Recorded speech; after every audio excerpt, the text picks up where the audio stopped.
A black teenager sat at the airport, minding his own business, until a white pilot spotted him in first class and called the cops.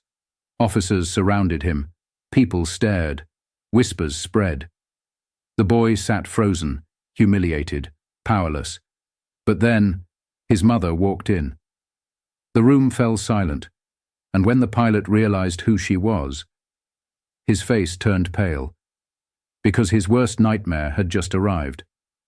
Marcus Johnson, 17, sat in the first-class lounge at Atlanta International Airport, hunched over his laptop. His mother's company had a major announcement today, but he'd promised to finish his college application essay before joining her. The lounge hummed with hushed conversations and clinking glasses. Expensive cologne mixed with the aroma of premium coffee. All around him, business people in tailored suits glanced at their watches, barely acknowledging his existence, until Captain Richard Whitley entered. The pilot's stride faltered when he spotted Marcus, hoodie, jeans, headphones, occupying a leather chair in the corner. Richard's eyes narrowed, his posture stiffening as he approached the reception desk, whispering urgently to the attendant while pointing discreetly toward Marcus. The attendant frowned, shaking her head as she checked her computer. "I'm telling you, something's not right." Richard's voice carried just enough for Marcus to hear. "Kids like that don't belong in here." Marcus pretended not to notice, though his fingers froze over his keyboard. He'd been here before, the suspicion, the assumptions. His mother had warned him, "You'll have to work twice as hard to be considered half as good." He thought of her words now as he noticed Richard speaking into his phone, eyes still fixed on him. 10 minutes later, 2 security officers flanked by an airline representative entered the lounge. Conversations hushed, heads turned. The officers approached Marcus directly. "Excuse me, sir. Can we see your boarding pass and ID?" Marcus's throat tightened as he fumbled for his documents. The entire lounge was watching now. A woman clutched her purse closer. A man in a business suit smirked. Richard the pilot stood by the entrance, arms crossed, satisfaction evident in his stance. "Is there a problem?" Marcus asked, voice steady despite the humiliation burning through him. His grandfather's words echoed in his mind. "Never let them see you sweat." "We received a report of someone who might be in the wrong place," the officer said, examining Marcus's first-class boarding pass with undisguised surprise. Before Marcus could respond, the automatic doors slid open. Conversations stopped mid-sentence. The clicking of determined heels against marble flooring cut through the silence. Katharine Johnson, CEO of Skyline Airlines, recently named among Fortune's 50 most powerful women in business, surveyed the scene with piercing clarity. Her tailored suit and commanding presence drew every eye in the room. "What's happening here?" Her voice was controlled, dangerous. Richard's face drained of color as recognition dawned. The ID badge hanging around her neck matched the logo on his uniform, the very airline he worked for. The officer stammered, "Ma'am, we were just—" "That's my son you're interrogating," Katharine said, her gaze finally landing on Richard, whose Adam's apple bobbed as he swallowed hard.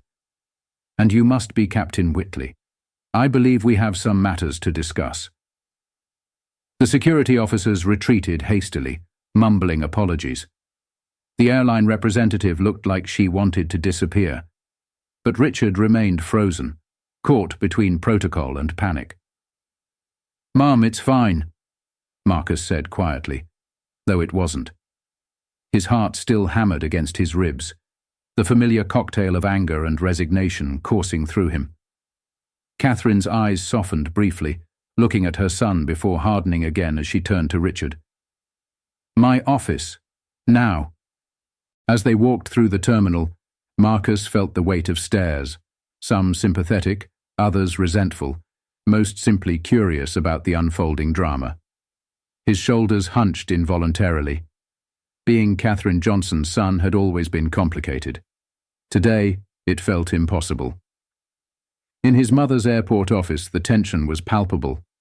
Floor-to-ceiling windows overlooked the runways where Skyline's fleet stood emblazoned with the logo his mother had designed herself 12 years ago when she founded the company. 17 years in aviation, Captain Whitley, Katharine said, reviewing his file on her tablet. Exemplary flight record. Yet you thought it appropriate to call security on a passenger because... She let the question hang. Richard shifted uncomfortably. It wasn't about... I simply observed someone who appeared out of place and followed security protocols. Out of place, Katharine repeated flatly. Please elaborate on what out of place looks like. Marcus watched the pilot search for words that wouldn't incriminate him. He'd seen this dance before, the careful stepping around the obvious. His phone buzzed with a text from his best friend, Devon. Meeting still happening. Everyone's waiting. The corporate announcement. Marcus had completely forgotten. His mother's acquisition of a regional carrier was supposed to be announced in 30 minutes, with the press already gathering in the conference room downstairs. I can reschedule the press conference, Marcus offered, knowing how important today was for her. Absolutely not, Katharine replied, without looking away from Richard. Captain Whitley, this isn't our first conversation about Skyline's commitment to inclusivity. Richard's face reddened. With all due respect, Mrs. Johnson. Ms., she corrected sharply. Ms. Johnson, last month we had 3 incidents of unauthorized access to premium lounges. I was being vigilant. Marcus couldn't hold back anymore. Would you have called security if I was wearing a suit? Or if I was white? Richard's jaw tightened. This isn't about race. It never is, Marcus replied, until it is. His phone buzzed again. Devon. Dude, Sandra Walsh from the investment group is asking questions. Your mom needs to be here. Katharine checked her watch. Captain Whitley, we're not finished, but I have a press conference.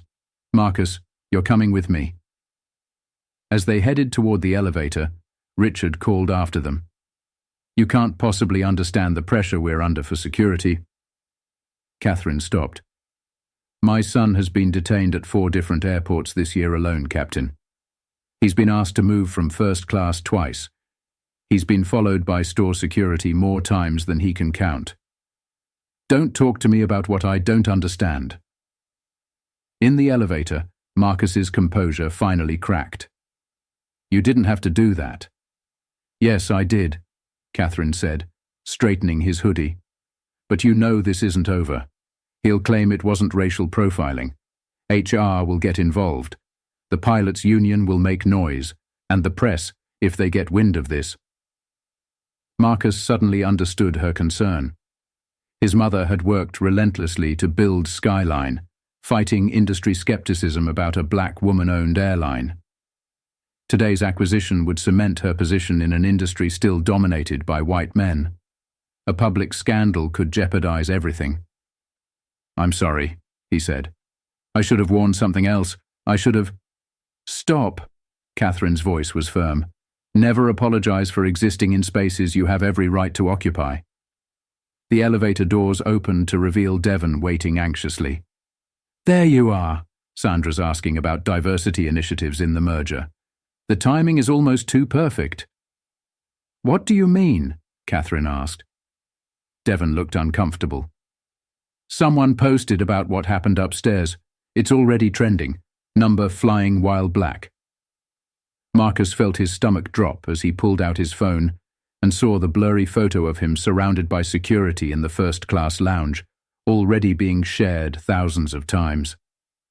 The conference room fell silent as Katharine entered with Marcus. Camera flashes punctuated the tension. Marcus recognized the moment. He'd seen his mother navigate countless business crises, but this was different. This was personal. Sandra Walsh, representing the investment group funding the acquisition, approached immediately. Katharine, there are some concerning developments on social media. Perhaps we should postpone. Marcus watched his mother's expression, the almost imperceptible tightening around her eyes that no one else would notice. He'd seen that look before, at his father's funeral 8 years ago, when she'd stood strong for everyone else while falling apart inside. "The announcement proceeds as planned," Katharine said. "But first, I need 5 minutes with my executive team. Marcus, wait here." As Katharine pulled her leadership team into a side room, Marcus found himself surrounded by journalists with questions he couldn't, or shouldn't, answer. Their eagerness felt predatory. His phone continued buzzing with notifications as the airport incident spread. Devon pulled him aside. "Dude, it's everywhere. People are furious, both sides. Some are calling for the pilot to be fired. Others are saying your mum is going to use her position to destroy his career. It's getting ugly." Marcus scrolled through comments, his chest tightening. Rich CEO's kid playing the race card to get a pilot fired. This is exactly why we need more black-owned businesses. Bet she only got that airline through affirmative action anyway. Fire the racist pilot now. Yeah, boycott Skyline until they do. The door opened and the executive team emerged. Katharine took the podium as cameras focused on her. Marcus had always admired his mother's ability to command a room, but today he saw something different in her stance. Hesitation. "Good afternoon. Today was meant to be about Skyline's acquisition of Central Airways, a milestone for our company. However, I would be remiss not to address the incident involving my son earlier today." Marcus froze. This wasn't the plan. His mother never mixed personal and business. Ever. For 12 years, Skyline has grown despite skepticism about whether a black woman could build a successful airline. Today, we employ over 5,000 people, maintain the industry's best safety record, and lead in customer satisfaction. This success wasn't handed to us. We earned it by being twice as prepared, twice as diligent, and twice as resilient as our competitors. The room was utterly silent. Earlier today, my son was profiled by one of our own employees. This is not just a personal hurt. It represents a systemic failure in our company culture. Sandra Walsh shifted uncomfortably. The acquisition papers remained unsigned on the table. "I founded this airline because I believed transportation should connect humanity, not divide it. If we can't ensure dignity for every passenger, what are we building?" Marcus watched Sandra whispering to her colleagues. The acquisition, his mother's crowning achievement, was slipping away before his eyes, because of him. He approached the podium, surprising everyone, including his mother. "May I?" he asked quietly. Katharine hesitated, then stepped aside. Marcus faced the cameras, his voice steadier than he felt. "I'm Marcus Johnson. What happened today wasn't unique or special. It happens to people who look like me every day, in airports, stores, and neighborhoods across this country. The only difference was that my mother happened to be the CEO." He paused, gathering his thoughts. "But firing one pilot won't fix this problem. Creating more social media outrage won't fix it either. The harder work is in examining the systems that make these incidents inevitable. My mother built this airline to connect people. That's what this acquisition should be about." Marcus turned to Sandra. "The real question isn't whether Skyline should punish one employee. It's whether this merger will create a company that truly values every passenger's dignity, not just those who look like they belong in first class." The room was silent for a long moment. Then Sandra stepped forward. "Ms. Johnson, I believe we have acquisition papers to sign, and perhaps afterward, we should discuss expanding your diversity and inclusion programs across the merged companies." As pens met paper, Marcus noticed Captain Richard Whitley standing at the back of the room, his expression unreadable. Their eyes locked briefly before Richard turned and walked away. Later, as the crowd dispersed, Katharine pulled Marcus aside. "That was a risk," she said quietly. "I learned from the best," he replied. His mother's eyes glistened. "Your father would be proud." "Would he?" Marcus asked. "Sometimes I wonder if all this, your success, this company, is really making a difference. Today still happened." Katharine squeezed his shoulder. Change isn't a destination, Marcus. It's a continual journey. We just have to keep moving forward. 3 weeks later, Marcus stood at the back of Skyline's largest hangar as his mother unveiled the company's new initiative. Reporters and employees filled the space, with Captain Richard Whitley conspicuously present in the front row, his posture rigid under the watchful eyes of colleagues. The Belonging Initiative, Katharine announced, represents Skyline's commitment to transforming our industry from the inside out. Starting today, every employee, from executives to ground crew, will undergo comprehensive training developed by diversity experts and informed by real passengers' experiences. Marcus watched the crowd's reactions, some enthusiastic, others skeptical, most somewhere in between. Change never came easily, especially in an industry steeped in tradition and hierarchy. Katharine continued, "Furthermore, we're establishing a passenger advocacy board with representatives from diverse communities to review our policies and practices, and I'm pleased to announce that my son, Marcus, has agreed to co-chair this board during his gap year before college." This was news to Marcus. His mother had mentioned the possibility, but he hadn't agreed yet. Part of him wanted to run as far from the airline industry as possible after what happened. Another part recognized the rare opportunity to create meaningful change from a position of unusual privilege. After the presentation, Richard approached them cautiously. 3 weeks of sensitivity training hadn't erased the tension, but something had shifted in his demeanor. "Ms. Johnson, Marcus," he nodded to each of them, "I wanted you to know I've volunteered to be a pilot representative on the advocacy board, if you'll have me." Marcus studied the man who had humiliated him. The easy response would be rejection. The harder path was something else entirely. "Why should we trust you now?"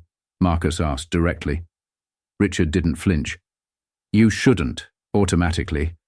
Trust is earned. But I've spent 3 weeks listening to stories from colleagues I've flown with for years, stories they never felt safe sharing before. I have work to do, and I'd rather do it where I can be held accountable." Katharine looked to Marcus, deferring the decision to him. "First meeting is Tuesday at 4, Marcus said finally. "Don't be late." As Richard walked away, Katharine squeezed her son's shoulder. "You're sure about this?" "No," Marcus admitted, "but excluding him feels too much like what he did to me." Later that evening, as they drove home, Marcus scrolled through the coverage of the day's announcement. The comment sections remained battlegrounds of opinion, with debate about whether Skyline was doing too much or not enough. "It never ends, does it?" he asked, showing his mother a particularly vicious thread questioning her qualifications as CEO. Katharine glanced at the phone before returning her eyes to the road. "When my father was coming up, he wasn't allowed to use the same drinking fountain as his white colleagues. When I started in this industry, no one would fund a black woman's airline. The struggle changes form, but it continues. The question is whether we continue to." Marcus thought about his college applications, still unfinished on his laptop. His essay topic, "Describe a challenge you've faced," seemed simultaneously too simple and too complex after everything that had happened. "I'm still not sure this board will actually change anything," he admitted. Richard could be just saving face. The training might be forgotten in 6 months. We might be having this same conversation next year. "We might," Katharine agreed. "But what's the alternative? Give up? Let that first-class lounge remain a place where people who look like you are automatically suspected? Whatever you decide about this board, about your future, just remember that change rarely happens in grand, dramatic moments. It happens in the small choices we make every day to challenge the world as it is and envision it as it could be." As they pulled into their driveway, Marcus looked at the email notification from the university admissions office. His application deadline had been extended, a courtesy to the student whose airport incident had gone viral. His privileges and his burdens were inextricably linked. his mother's success opening doors while his blackness still marked him as suspect. How did one navigate such contradictions? How did anyone? "You know what the hardest part was that day?" Marcus said suddenly. "Not the security officers or the stairs. It was that brief moment when I wondered if maybe I didn't belong there after all. That's what scares me most. How easily we can internalize the barriers others create." Katharine touched his hand gently. "And that, my son, is exactly why the work continues." Outside their home, sunset painted the sky in brilliant oranges and purples, colors that blended without clear boundaries, where one ended and another began.